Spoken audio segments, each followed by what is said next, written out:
Cuaca buruk yang melanda Kabupaten Semelu menyebabkan sebuah bangunan usaha milik warga desa Bulu Hadek, Kecamatan Teluk Dalam, Ali Firmadi, roboh akibat diterjang angin kencang Selasa sore. Bangunan tersebut merupakan tempat usaha batu bata yang menjadi sumber penghidupan bagi pemiliknya. Tak ada korban jiwa dalam peristiwa tersebut, namun kerugian materi diperkirakan mencapai puluhan juta rupiah. Kejadian itu berlangsung pada sore hari disertai hujan deras yang mengguyur wilayah tersebut. Anak kandung pemilik usaha, Gus Mariadi, saat dikonfirmasi membenarkan kejadian tersebut. Ia menjelaskan bahwa peristiwa berawal saat angin kencang mulai melanda daerah itu. Akibatnya bangunan tempat ayahnya memproduksi batu bata roboh diterpa badai yang datang tiba-tiba.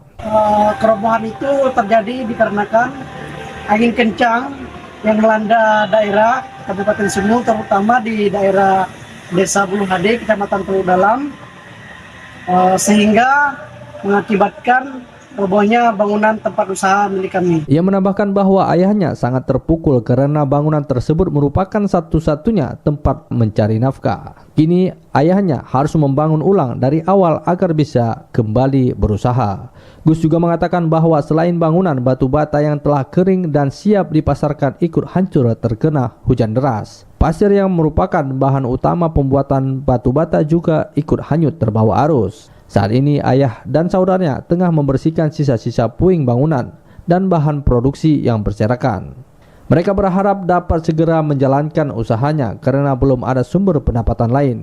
Hingga berita ini ditayangkan, pihak pemilik usaha belum menerima bantuan atau perhatian dari pemerintah setempat terkait kerusakan yang dialami. Reporter RRI Melabuh Ira Hamzah melaporkan.